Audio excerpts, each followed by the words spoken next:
Essa é a casa de Deus, você é sempre bem-vindo aqui, do ponto onde você estiver, estando aqui ou estando no lugar do mundo onde você assiste.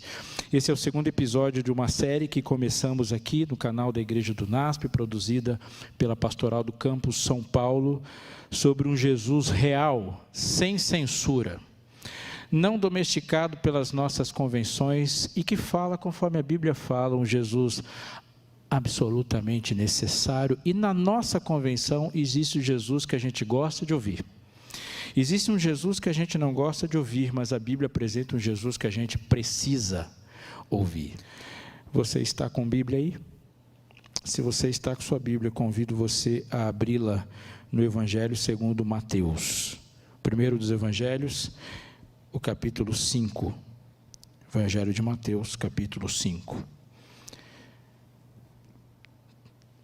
Está com Bíblia? Está com Bíblia? Mateus, capítulo 5. Está aí? Não, tá bom. Está com Bíblia? Está com Bíblia? Mateus 5. Abriu? Feche seus olhos, Pai querido. Aqui estamos para te ouvir. Em teu nome, eu vou, a partir do que o Senhor disse, disparar as flechas. E em nome de Jesus, pelo poder do teu Santo Espírito, acerta os alvos. Amém. Quando a minha filha mais velha nasceu, eu e a minha esposa fomos procurar, a minha esposa foi, eu fiquei monitorando, procurar um pinico, e não sei se esse é o nome, ou aquilo que o represente para ela. Naquele processo tal, de sair da fralda, uma das coisas que chamou a atenção é o preço daquele negócio, porque quando a gente saiu, a gente obviamente não imaginou que aquele negócio seria tão caro. Procurou, até que achou uma caixa e voltou para casa estupefato com o que estava escrito na propaganda da caixa. E na propaganda da caixa estava escrito assim, é uma propaganda de um piniquinho lá, e está escrito assim, para o seu filho fazer xixi se divertindo. Quando eu vi, ela falou também, eu falei assim, acho que essa galera está levando a sério demais esse negócio de felicidade. Até isso tem que ser divertido. Mas se você sair olhando para a rua, qualquer pessoa que quer vender alguma coisa para você, vende associando a felicidade. Há o lugar de gente feliz, vem ser feliz. Você não vê propaganda de nada com gente cabisbaixa, triste, lamentando, mesmo quando está pagando aquele negócio extremamente caro. Até propaganda de cartão de crédito está associada à felicidade. Quando a gente sai do campo do marketing e começa a perguntar para as pessoas no campo acadêmico, ela fala assim, eu troquei de curso porque eu não estava feliz. A gente sai do campo acadêmico e vai para o campo relacional, algumas pessoas estão começando, terminando casamentos, porque elas não estavam felizes no relacionamento. Quando a gente sai daí e vai para o campo do trabalho, uma pessoa pede a conta, adquire um novo trabalho, luta por uma promoção, porque não estava feliz na posição do trabalho, na ocupação que tinha. Quando a gente fala de qualquer outra coisa, o resumo de tudo isso é eu preciso ser feliz. Quando uma pessoa hoje tem filhos, a frase mais clara, obviamente ouvida e repetida é, eu estou criando meu filho para que ele seja feliz, e o que estou querendo é a felicidade do meu filho. Filho, eu quero ser feliz, e numa jura de amor, eu vou fazer você feliz. Eu confesso que quando eu assisto um casamento, e um homem olha para uma mulher e fala assim, eu estou aqui para fazer você feliz, na minha mente vem, coitado, não vai dar conta. Felicidade. A definição de sucesso na vida está em alcançar a felicidade ou não conseguir o prêmio da vida ou da realização de ser feliz. E muitas vezes a gente fala de grana, porque a grana é um caminho para essa tal felicidade. O reconhecimento, a fama, o sucesso, a realização, a conquista, a compra, a venda, é para alcançar uma coisa em essência, a felicidade. E a felicidade é um argumento para absolutamente qualquer atitude humana. Fiz isso porque não estava feliz assim, e eu precisava ser feliz. Jesus, o que o senhor acha disso? Vendo Jesus as multidões, subiu ao monte e, como se assentasse, aproximaram-se os seus discípulos e, de cara, o início da conversa, ele começou a dizer, bem-aventurados. E se a gente pensar no bem-aventurado como feliz, logo de cara, eu como espectador de Jesus já vou olhar para ele e falar assim, opa, vai falar do assunto que eu estou querendo, porque no final das contas esse é o objetivo da vida. E se Jesus, que dá soluções para quase todos ou para todos os objetivos da vida, ele vai começar a falar do meu grande objetivo. Jesus, o Senhor vai falar de felicidade, então eu vou te ouvir, porque é exatamente isso que eu quero, e se você não prestou atenção em nada do que eu falei até agora, comece a prestar atenção nisso. Eu vou dizer uma frase e anote para você pensar dia e noite. Olhe, feche os seus olhos então, se você não quiser olhar, imagine Jesus na cruz, seu corpo está dilacerado, a sua testa sangra, cravada ali, furada pela coroa de espinhos, o seu corpo todo está cheio de marcas dos açoites, os seus pés estão perfurados, as suas mãos estão presas, ele balbucia, seu olho está roxo, sangue escorre, e a gente olha aquilo como um sacrifício por mim e por você, mas acrescente a essa cena um objetivo que não deve ser esquecido: Jesus morreu pelos seus pecados e não pelos seus sonhos. Jesus não subiu o Calvário com uma cruz na costa para morrer pelos seus sonhos. Lá, Jesus estava morrendo pelo sonho dele, não pelo seu. E eu vou explicar isso, e vou repetir. Quando Jesus morreu na cruz, ele estava ali para realizar o sonho dele, não para realizar os seus, porque foram os seus sonhos que o fizeram ir para a cruz. Portanto, ele nunca morreria para que você realizasse seus sonhos. Foram os nossos sonhos, o nosso desejo. Quando alguém sugeriu no seu e no meu ouvido, coma e você vai ser como Deus. E quando alguém quis realizar esse sonho, Jesus foi para a cruz. E na cruz, ele estava para realizar o sonho dele, de você ser a imagem dele. Jesus, vamos falar de felicidade então? Jesus fala, não vou falar de felicidade, vamos falar de bem-aventurança primeiro, porque se você está associando diretamente ser bem-aventurado com ser feliz, é preciso que você seja chocado com uma realidade bíblica. Eu vou te fazer uma pergunta, você responde sim ou não. Um cristão, quando aceita Jesus, é feliz? Sim ou não? Só para a gente facilitar, responde alto. Deu medinho, né? Depois dessa introdução. Vamos pensar em Jeremias, o profeta feliz. Bem-aventurados os que agora descansam no Senhor, porque as suas obras o acompanham. Você conhece quantos mortos felizes? Bem-aventurados os que choram. Não está combinando.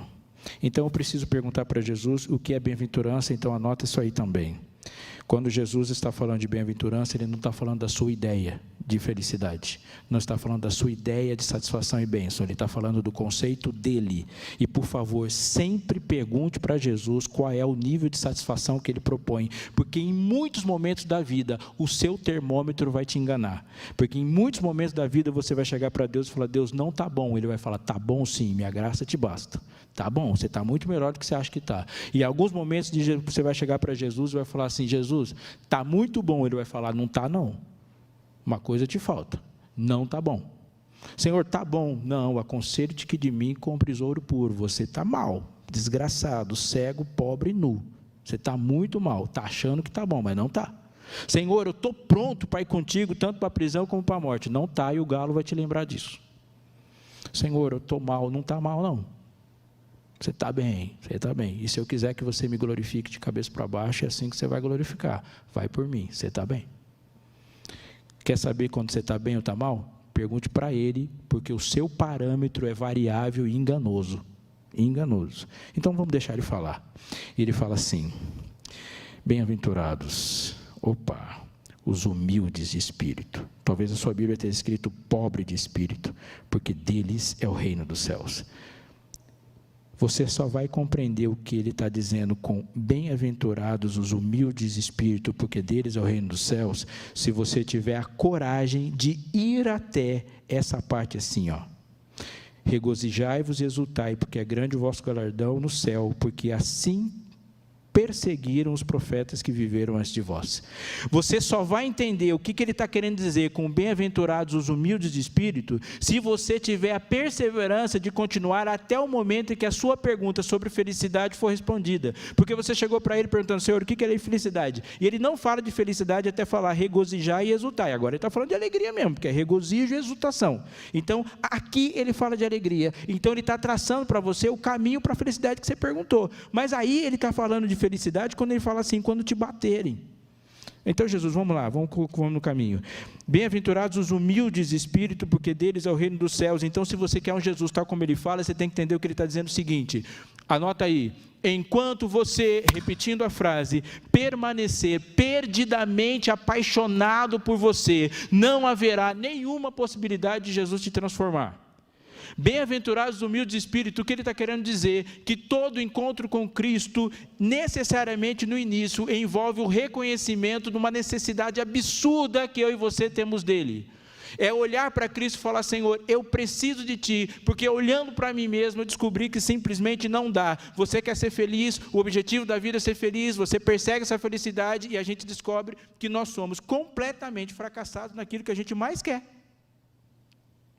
Se olhar para a humanidade, essa tal felicidade não é alcançada, porque quando se pergunta e se define essa felicidade, não há um ser humano sequer que tenha dito que tenha vivido ela plenamente. E a gente tem exultações, êxtase, momentos, mas felicidade ninguém viveu. Embora a gente está passando milênios procurando essa felicidade, Jesus fala assim, você fracassou, olha para mim, e bem-aventurado é você, quando você olhar para si mesmo e falar, Senhor, eu estou um caco, eu sou um caco, eu estou podre. E se você quiser saber o que de fato é arrependimento na sua vida, eu vou te dizer, arrependimento não é quando você chora pelo que você faz. Arrependimento não é tristeza que você sente pelo pecado que você cometeu. Arrependimento é quando você de fato se entristece e se humilha por reconhecer o pecador que você é. Porque quando você se arrepende dos seus pecados, a sua tendência humana é trocar os seus pecados por outros. É exatamente isso que a gente faz. Se eu me arrepender do que eu faço, eu paro de fazer aquilo e começo a fazer alguma coisa pior. Senhor, não dá. Bem-aventurados, diz ele no versículo 4, e por favor não desassocie o versículo 3 do 4, os que choram, porque eles serão consolados. Entenda o que eu vou dizer.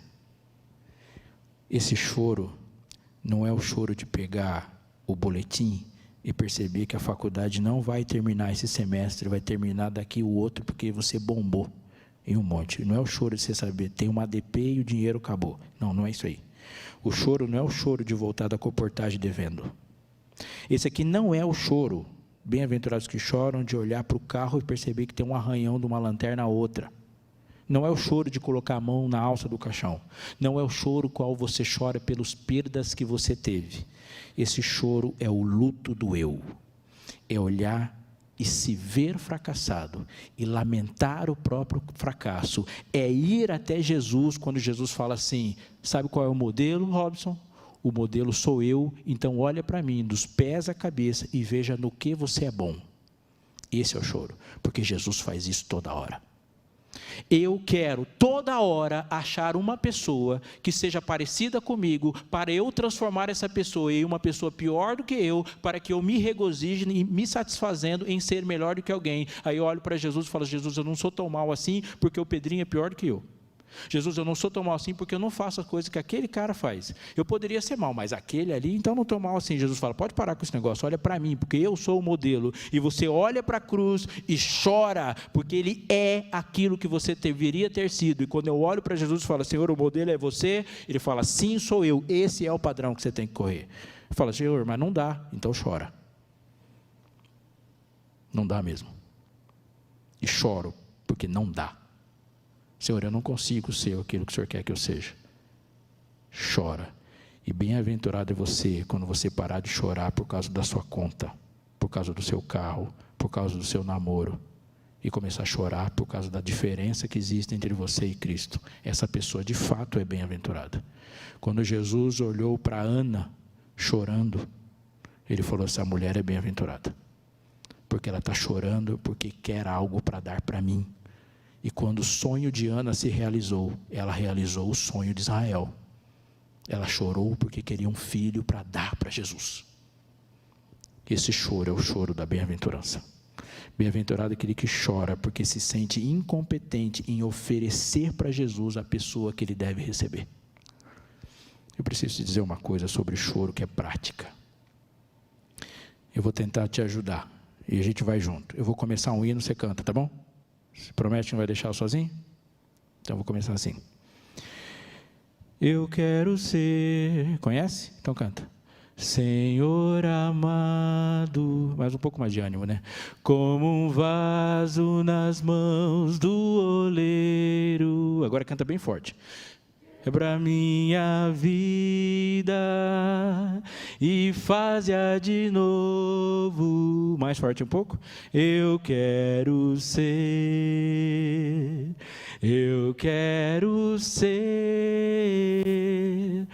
um vaso novo.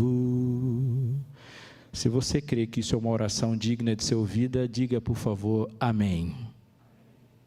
Se você crê que deve ser um vaso novo e Deus pode fazer de você um vaso novo, diga amém. Diga amém. Caso você creia, obviamente. Se você crê que Deus ouviu sua oração, então eu, sem dúvida nenhuma de estar certo, vou dizer para você, porque você falou para ele assim, quebra a minha vida e faz de novo. E pode ser que quebrar a vida para fazer de novo não vai ser um processo de 10 minutos. Então, se você teve a vida quebrada hoje, amanhã você não vai aparecer aqui bocejando. Você não vai ficar com os pernas e braços cruzados. Você vai aparecer quebrado. E eu preciso te dizer uma coisa. O Jesus da Bíblia quebra. Ele quebra. Ele faz isso como ninguém. É só você falar, quebra, que ele vai quebrar. Jacó pode ter cantado esse hino com outras palavras, mas ele falou, Senhor, quebra a minha vida e faz de novo. Não dá mais para ser Jacó. Eu preciso ser Israel. E lá no Jaboque, ele foi quebrado. Quebrado. Nós somos o Israel de Deus. Ser Israel é nascer de uma luta, quando Deus esmaga o que tem de suplantador, de enganador, para fazer nascer aquele que luta com Deus e vence. Foi lá no Jaboque que nasce Israel. Abraão não se formou o pai da fé quando ele saltitante subiu o Moriá com Isaac. Não. Lá aquele coração estava dilacerado, cortado, quebrado, e ele desce do Moriá, outro homem. Ali ele se forma. Pedro olhou para Jesus, o excêntrico discípulo, se tornou o discípulo, a pedra. Pedro, de verdade, como Deus o queria que fosse, o primeiro grande líder, quando ele foi quebrado e chorou deveras, arrependido de ser aquele tipo de pessoa que ele foi até a negação. Quando Saulo teve encontro com Cristo, Saulo foi quebrado no caminho de Damasco. Você sabe o que significa ser quebrado? Significa você ter um sonho de ser um médico formado no Johns Hopkins, um grande, famoso cirurgião, e esse sonho está todo cheio de pecado, e Deus vai falar assim, você vai apertar pus de ferida lá no beco do mundo, e nunca ninguém vai postar seu nome no jornal, mas o céu vai te conhecer. Quebrado é dizer, Senhor, eu quero casar, mas o seu namoro está completamente infectado pelo pecado. Ele fala, você quer que eu te salve? Então a primeira coisa que eu vou fazer é arrancar esse namoro de você. E ele arranca. Ser quebrado é quando Deus pega todos os seus sonhos infectados cronicamente na metástase que o pecado causa, e ele arranca tudo. E a gente chora.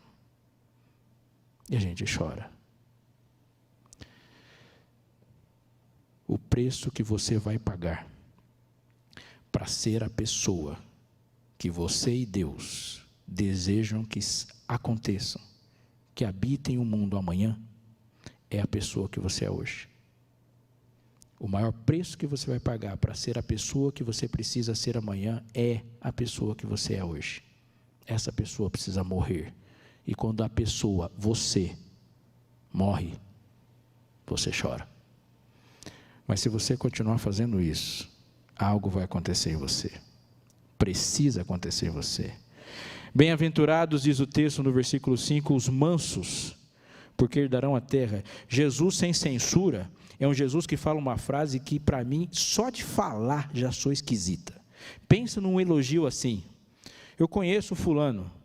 Pensa alguém olhando para você e fala assim: qual é a característica dele? Ele é manso. Que esquisito, ruim de ouvir.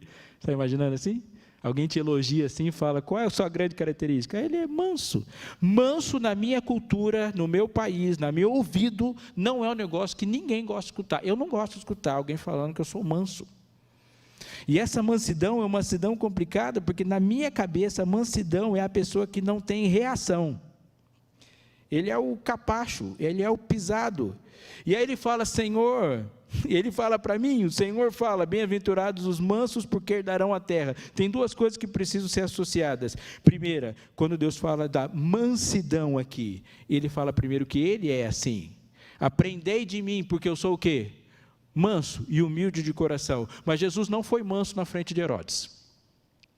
Quando Herodes falou assim: Senhor, você é Jesus? Faz um milagrinho aí para eu crer. A única coisa que Jesus falou para Herodes é: quando eu voltar, o sangue que escorre é o seu. Tradução na linguagem de amanhã. Mas ele falou: você vai me ver voltando. Ele não foi manso. Ele não foi manso quando a serpente sorriu, ele falou: vou esmagar a sua cabeça. Nem um pouco.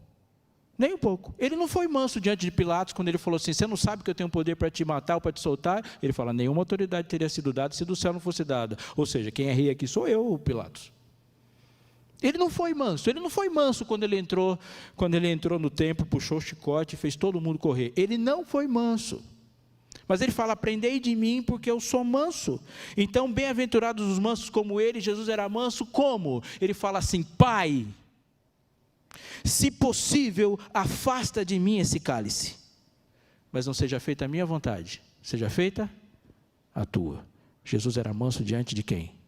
De Herodes, de Pilatos, de Anás, de Caifás? Jesus era manso ao Pai. O que isso quer dizer? É levantar os olhos para o céu e falar: Senhor, quer saber? Faz do seu jeito, porque foi o meu jeito que me colocou nessa situação. Foi o meu jeito que me deixou dessa forma. Então, Senhor, faz assim. Ser manso é você saber que o seu pedido vai ser atendido no dia, na hora, no tempo e na forma que Ele quiser. Ser manso significa que Ele vai transformar as coisas na sua vida que você não gosta, no dia, no tempo e na forma como Ele quiser. Ser manso é você se sujeitar que o método que Ele vai adquirir, o que Ele vai implantar para transformar a sua vida é do jeito que Ele quiser. E a maneira como Ele vai falar com você é na boca que Ele escolher. Ser manso é dizer assim: Senhor, eu estou te seguindo. Ser manso, amigo, significa que se Jesus nasceu do Espírito, você também nasce. Ser manso significa que quando você segue os passos de Jesus, e Ele está crescendo em sabedoria, estatura e graça, você também cresce. Ser manso significa que se Ele for para a rua, para tocar aleijados, para alimentar famintos, para ajudar cegos, para cuidar de viúvas e órfãos, se Ele vai para a rua e vai alimentando, e vai servindo, e vai ajudando nas necessidades das pessoas, você vai atrás fazendo a mesma coisa. Ser manso significa que se Jesus chegar no Jordão, chegar na água, e um pregador olhar para você e disser: entra na água, que está na hora de você selar o seu compromisso com Cristo na água, Jesus entra na água e você também entra, porque você não pode dizer que está seguindo Jesus, Jesus entrou na igreja e você falou: não preciso. Não, isso não tem nada a ver com ser manso. Você não pode dizer que você é manso quando Jesus vai para a rua e vai ajudar as pessoas, você fala: isso eu não vou fazer, agora eu vou para o meu quarto dormir. Isso não é ser manso. Ser manso é seguir Jesus onde quer que for, porque se Jesus nasceu do Espírito e você se recusa a nascer, Ele cresce em graça, você se recusa a crescer, Ele vai para a rua ajudar as pessoas e você se recusa a ajudar, Ele vai para o Jordão, vai para a água, nascer da água, você se recusa a nascer da água, e agora Jesus vai para o céu e você quer ir. Não, Seguir Jesus significa desde nascer do Espírito com Ele, até ir para a glória com Ele. Você não pode seguir Jesus só quando Ele sobe. Você tem que seguir Jesus em tudo. Ser manso é dizer assim: Senhor, para onde o Senhor vai? Eu vou junto. Vai falando você, vai escolhendo você. Amigo, ser manso é pegar a sua capacidade de escolha, levantá-la para o céu como a maior oferta que você pode oferecer e colocar na mão de Jesus, dizendo: Senhor, isso aqui na minha mão não dá certo, escolhe tudo, escolhe você. Eu vou repetir: ser manso é ofertar a Deus a maior coisa que você pode oferecer a Deus, as escolhas que você faz. Porque se você ofereceu a Deus tudo, sua grana, sua casa, seu futuro, e não colocou na mão de Deus as escolhas, você não deu nada. É colocar isso na mão dele.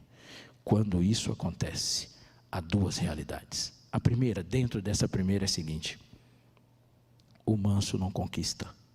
Nunca nenhum reino foi conquistado por mansos. O manso não conquista a terra. O manso herda a terra. Herda a terra. Ele admite que tudo que ele recebeu foi a conquista de alguém. Ele ganha o descanso. E há então o centro da realidade de um Jesus da vida prática no versículo 6, quando ele diz assim: bem-aventurados os que têm fome e sede de justiça, porque eles serão fartos. Esse é o ponto culminante central do texto. Olha para mim, você não prestou atenção em nada, presta agora. Quando perguntaram para Jesus: Jesus, qual que é o caminho? O que ele responde? Eu sou o caminho. Isso é fácil de entender. Jesus, qual é o caminho? Eu. O que você e eu precisamos perguntar é o caminho para onde? Porque se você deixar o Jesus popularizado, aculturado, achatado do mundo, a gente vai automaticamente dizer: Jesus é o caminho para a minha felicidade. Então eu tentei ser feliz usando drogas, não deu certo. Aí eu tentei ser feliz transando com todo mundo, não deu certo. Aí eu tentei ser feliz conquistando tudo que eu podia, tentando ser rico e famoso. Até tentei ser jogador de futebol, não deu certo, não consegui nem ser jogador de futebol e nem ser feliz. Aí o mundo quer: tente nas suas experiências místicas, excitantes, aí você vai procurar isso até em cultos elaborados. Não deu certo. Aí até que alguém chegou para você e falou assim: tente Jesus. Não vai dar certo. Por quê? Porque Jesus não é o caminho para realizar os sonhos que você tinha antes de encontrá-lo. Não houve nenhuma transformação. Ninguém precisa ter o coração regenerado e transformado para acreditar que Jesus é uma maneira mais eficiente para que a gente alcance as coisas que já queríamos antes dele. Isso não é transformação, não chega nem perto disso. Transformação é quando Deus transforma o sonho, não o método para o sonho. Transformação é que antes eu tinha fome e sede de ser reconhecido, e a minha satisfação é saber que eu olho para a minha rede social e tem um monte de seguidores lá, e um monte de gente que está ali babando, batendo palma, querendo saber como é que está a minha vida. Antes de Jesus, eu tenho fome e sede de reconhecimento, de aplauso, de grana. Fome e sede de mim mesmo, fome e sede de ter o ego alimentado, fome e sede tão grande que quando alguém abre a boca e fala alguma coisa, eu vou dizer assim: você não pode falar assim comigo, porque eu sou o tipo de gente que não escuta esse tipo de coisa. Eu tenho fome e sede de olhar para o mundo como águia, de cima para baixo, e classificar todos os seres humanos. Quando Jesus chega, eu não tenho mais fome e sede de carrões e casonas e de janelas abertas para a praia. Jesus chega e Ele muda a fome. Eu tenho fome e sede de justiça. E justiça nada mais é do que Ele, Senhor, justiça nossa. Cristãos regenerados em Cristo Jesus são identificados pela fome e sede que eles têm de Cristo Jesus. Essa é a mais importante característica de qualquer cristão. é a vontade que eles têm de Cristo. E quando isso acontece na virada de chave do coração, cristãos que têm fome e sede de Cristo não se conformam em estar em um lugar onde Cristo não esteja ali para saciar a sua fome. Portanto, quando um cristão regenerado vai para um culto, e o culto não exalta Cristo, ele não gosta, mesmo que a música seja boa, e a mensagem seja engraçadona, ele não gosta, porque ele foi procurar Cristo e não risos, ele foi procurar Cristo e não êxtase, ele foi procurar Cristo e não apenas canções que satisfaçam os seus desejos, ele quer Cristo. Quando um cristão, um filho de Deus regenerado, sai por este mundo e vai para um lugar no reino que ele crê ser de Cristo, e Cristo não é exaltado naquele lugar, ele não se satisfaz até que as pessoas em algum momento tenham Cristo em seu coração, e se Cristo não está lá, ele leva para que tenha Cristo no mesmo lugar que ele esteja. Isso é fome. Eu disse aqui que eu tenho uma filha, eu tenho duas, citei a filha mais velha. Eu lembro delas quando elas eram novinhas, e dá um desespero quando ela está no colo da gente, porque daí quando ela começa a ficar com fome, criancinha de colo, querendo mamar, não dá para você balançar o brinquedinho na frente de uma criança querendo mamar. Fome só se resolve com comida. Sede só se resolve com água. Fome e sede de Cristo só se resolve com Cristo. Não dá para ficar tentando transformar pedra em pão. Se você quiser dar pedra para quem quer pão, ele fala, não, eu quero Cristo. Cristo. Isso é uma transformação radical. Ele só quer ir para o céu, porque céu é Cristo. Porque se Cristo estivesse aqui, ele não quer ir mais. Fome e sede, mudança do querer. A mudança de querer vai gerar uma explosão.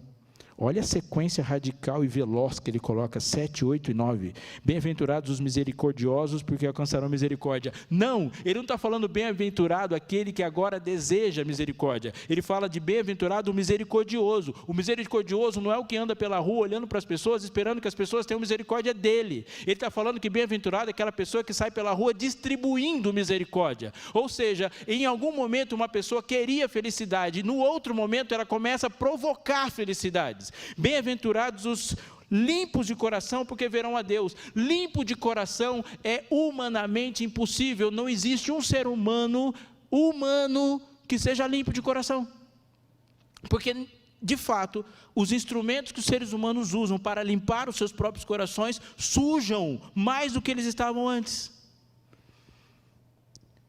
Olha para mim.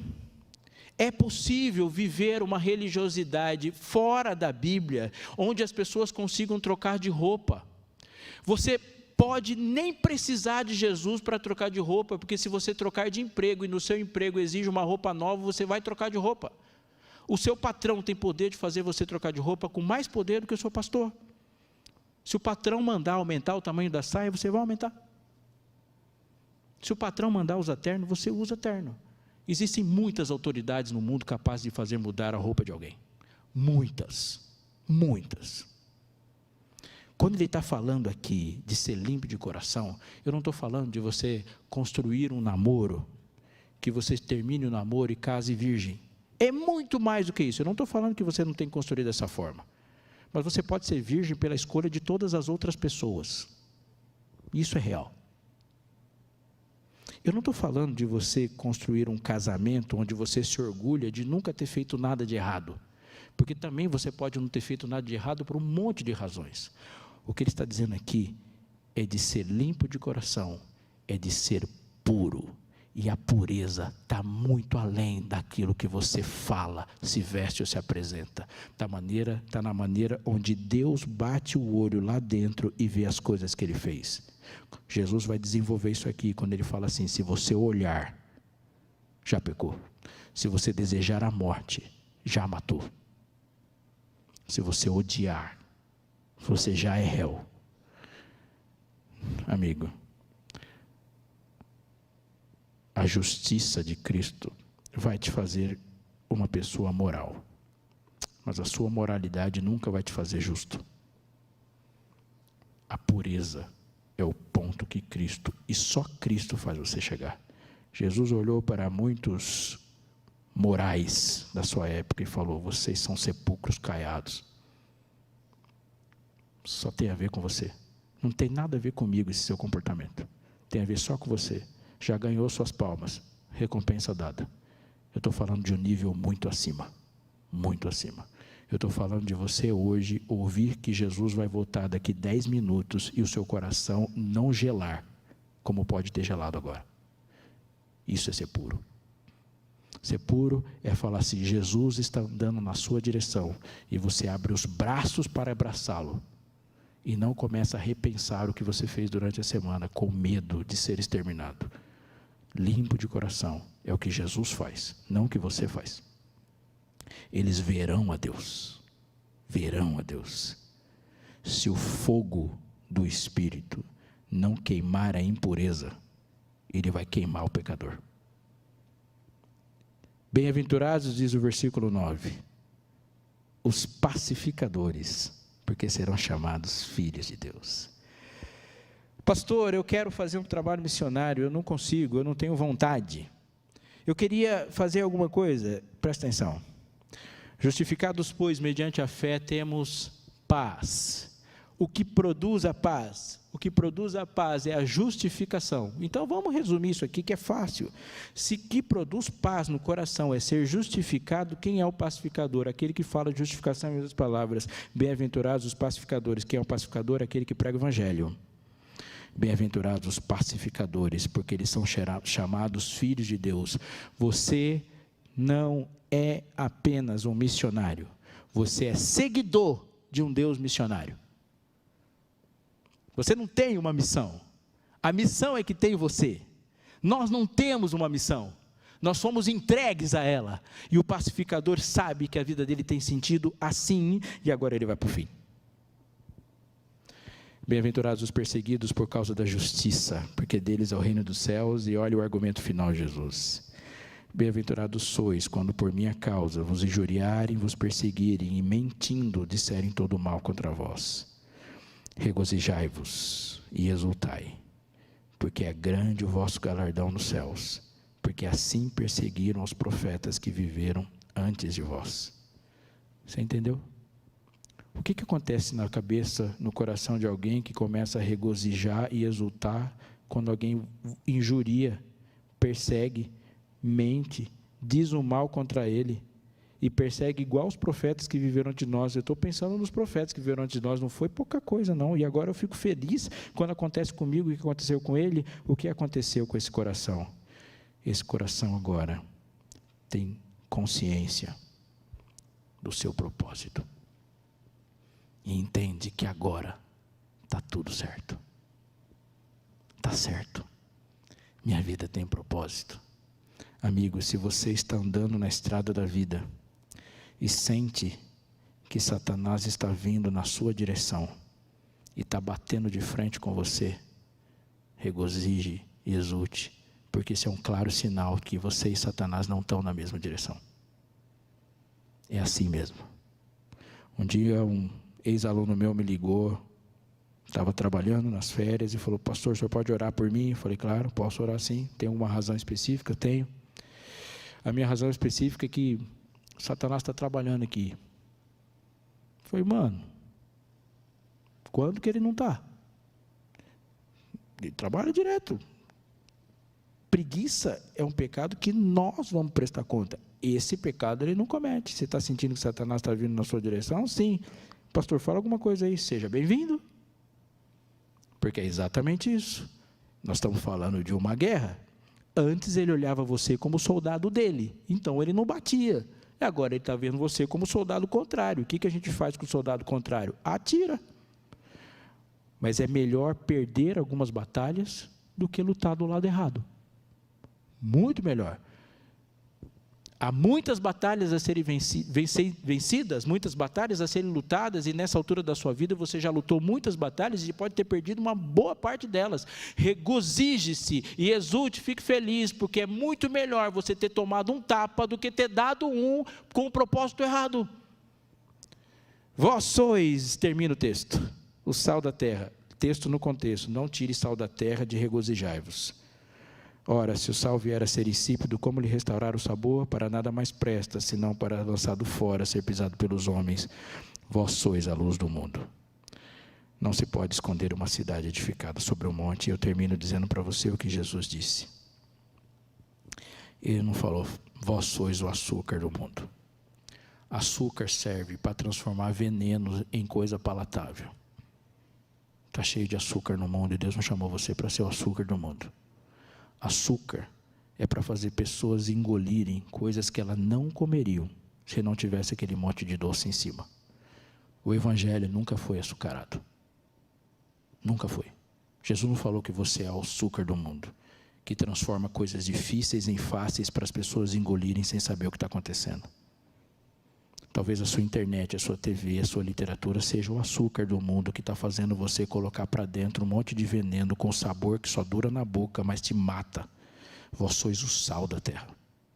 O sal da terra realça aquilo que o próprio produto já é. O sal no Evangelho não facilita o Evangelho, ele exalta o Evangelho. Mas o que é a exaltação do Evangelho no sal da terra? A exaltação do Evangelho da terra é a prova quando você fala porque, o que e o que em você o Evangelho fez. Porque a maior testemunha da eficácia do Evangelho é o que o Evangelho faz na vida de quem pregou. Esse é o Evangelho. Então, se você chegar para mim hoje e falar assim, eu creio na Bíblia, beleza? Tem gente que crê no Corão. Tem gente que crê em muitas outras coisas. Tem gente que crê no Capital. Tem gente que crê em Adam Smith. Tem gente que crê em um monte de coisa. Tem gente que crê em tudo. Você crê na Bíblia. O mundo vai olhar para você, você crê na Bíblia? Parabéns, eu creio em outra coisa. Isso não muda as coisas. Aí você fala assim, eu guardo os mandamentos. Você está dizendo que você é mais do que alguém porque você tem 10 regras. Eu posso citar, e muita gente pode citar para você, um código de vida com centenas, talvez milhares de regras a mais do que você. Um jogador profissional de qualquer esporte tem mais restrições e regras na vida do que você tem. Muito mais. Alguém que se prepara para uma Olimpíada, que vai participar de uma coisa que dura 10 segundos, 10 segundos, gasta uma vida inteira com muito mais regras do que as regras que você tem. Muito mais. Eu sei falar o Salmo 23 de cor. Se você quiser prestar vestibular na Universidade Islâmica do Cairo, você vai ter que reescrever o Corão. Uma pergunta só, reescreva. E os meninos reescrevem. Reescreve. O Jesus que você segue com 12 anos de idade sabia a Torá, o Pentateuco todo de cor. Isso é básico. Você não pode ser cristão pelos versículos que você cita.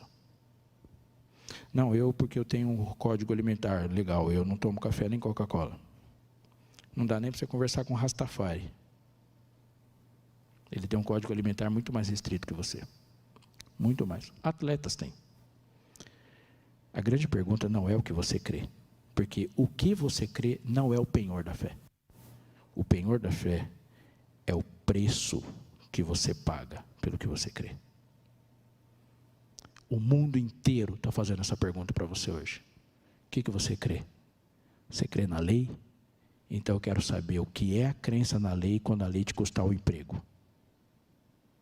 Aí você diz para mim, não o que você foi capaz de fazer pela lei, mas o que a lei foi capaz de fazer em você. O que você crê? O que você crê é ouvido pelo mundo, pelo preço que você paga. O que o planeta inteiro está dizendo e que Jesus está reforçando é, o que você quer? Me seguir? Então paga, filho. Paga o preço. Pague o preço. O que você quer? É céu? Não, você não vai pagar o preço do sangue. De Cristo, não. Você vai pagar o seu. Paga o preço. O que você quer? Não existe evangelho sem custo. Nenhum. Não existe nenhuma forma de se pregar o evangelho custo zero. E fuja do evangelho custo zero. Para você entender. Eu vou orar depois que eu contar isso. 11 de setembro de 2001. você que está nos assistindo pode estar lembrando onde é que você estava nesse dia. Está lembrando? Eu me lembro exatamente. O senhor lembra onde o senhor estava, pastor? 11 de setembro de 2001? Nova York não, né? Se está aqui é porque eu não estava lá. Eu estava pintando um cômodo de uma casa, dia 11 de setembro de 2001. E alguém chegou para mim e falou assim: cara, atacaram os Estados Unidos. Falei: mentira. Quem faria isso? Na história nunca teve um ataque. Aí eu cheguei e vi aquela cena. Enfim, de 2001 até 2020, centenas de histórias se reproduziram. Quantos filmes a gente viu por o ataque do World Trade Center? Enfim, uma das coisas que me chegaram e que me impressionaram foi uma igrejinha que todos os prédios ao redor caiu e a igrejinha ficou em pé lá. Ela foi demolida depois, mas a imagem da igrejinha em pé, com um monte de prédio caído ao redor, para mim é chocante. Uma cena forte. Um personagem fundamental dessa história que muito chamou a atenção e que pelo século vão continuar dizendo sobre ele, são os bombeiros, sem dúvida nenhuma. Os bombeiros são protagonistas da história. Fogo, num prédio um dos maiores do mundo, os bombeiros chegam, aquele monte de gente embaixo, muita gente na expectativa, meu filho, meu parente, meu pai, meu marido estava lá, e aquele gente se aglomerando, os prédios não tinham caído, incêndio lá perto do último andar, os bombeiros com a planta na mão, e aquelas pessoas ali, e vem o outro avião, então um bombeiro sai, pega o megafone, o oficial, e começa a dizer para as pessoas, ele diz uma frase forte, em inglês, run. O que é run? O que é run? Corra.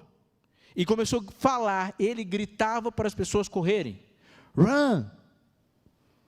E aí algumas pessoas saíram e foram de fato correndo, mas não havia ainda uma razão tão forte para correr, além do incêndio lá em cima. Havia uma distância muito grande do ponto onde eles estavam, tem 500 metros até o perigo, que era o incêndio lá no último andar.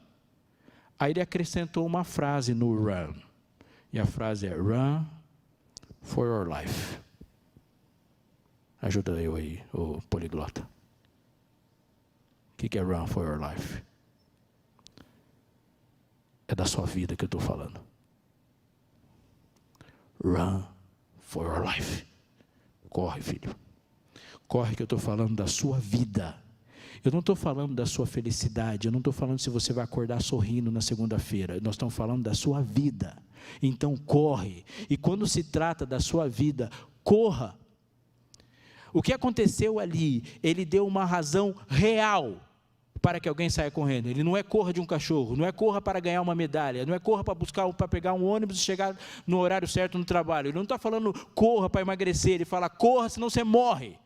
Run, ele está falando de uma razão real da sua vida. E eu vou terminar com a frase que eu comecei: Jesus não morreu pelos seus sonhos. Para com isso e corra desse Jesus. Jesus não subiu o Calvário e foi pendurado na cruz para realizar os seus sonhos. Jesus morreu na cruz para realizar o sonho dele de um reino onde a glória dele é exaltada e as pessoas se satisfazem da glória dele. Você nunca vai ser feliz procurando felicidade. Nunca. Você é feliz quando a realização de Cristo é efetiva na sua vida. Você nunca será feliz realizando seus sonhos. Corra desse tipo de proposta. Você só se tornar pleno, satisfeito e feliz quando os sonhos de Deus se realizam na sua vida. Então, em nome de Jesus, pare de pedir que Jesus abençoe seus planos. Ele nunca vai fazer isso. Ele tem um plano para a sua vida. E o plano para a sua vida começa quando ele esmaga você e coloca em você uma real consciência de quem você não é, para que ele conduza os seus passos, passando pelo choro, pela mansidão, pela fome, para você se tornar alguém dos sonhos de Deus, puro, limpo, misericordioso, pacificador, filho de Deus, que não importa se alguém está sorrindo para você ou batendo em você, você se realiza no propósito. Qualquer pessoa que chegar para você hoje e disser, aceite Jesus, Ele vai te fazer feliz. Corra. Corra. Porque o Evangelho não se dá em Jesus realizando a sua felicidade. O Evangelho se dá com Jesus realizando o sonho de realização de um mundo perfeito. Em, com e por você. Eu quero orar. E na minha oração eu vou pedir para que Deus faça um negócio sério.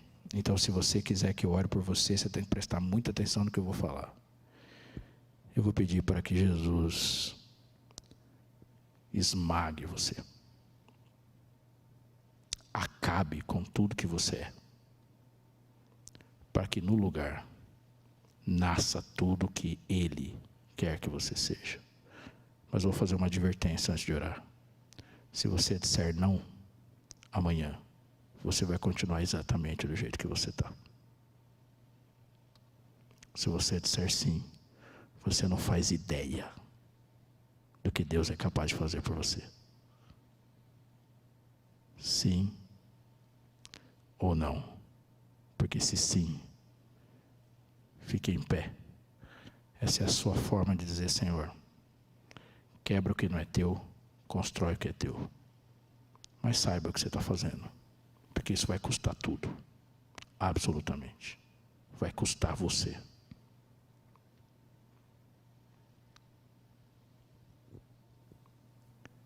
Senhor, a gente, em muitos momentos, na maioria deles, não tem uma total dimensão do que é uma vida transformada por Ti, ou aquilo que pode ser o amanhã. Então a gente já aqui quer desistir de pensar em como vai ser o amanhã, e quer aprender a pensar em com quem estaremos amanhã. Queremos amanhã sermos encontrados bons e fiéis, chamados filhos de Deus, misericordiosos, pacificadores, limpos, gente que tenha satisfação em Ti e não na circunstância, se boa ou desagradável. E a gente se regozija em Ti, mesmo quando nos persegue. A gente não vai conseguir, por nenhum esforço, por nenhuma instrução, fazer isso em nós mesmos. A gente admite isso diante de Ti. Então, Pai, quebra e faz de novo, do jeito que o Senhor quiser. Que as nossas lágrimas sejam lágrimas de desapontamento por ainda não sermos aquilo que o Senhor quer que seja. Ou que sejam lágrimas que sejam começadas, que estejam começadas nos Teus olhos, e a gente possa chorar pelos mesmos motivos que o Senhor chora, para no final rir pelos mesmos motivos que o Senhor ri. Faz outro, faz alguém à Tua imagem, completa a Tua semelhança, e que o alvo fundamental da nossa vida seja ouvir de Ti: este é meu filho, em que eu tenho alegria. E que isso aconteça hoje, em nome de Jesus. Amém.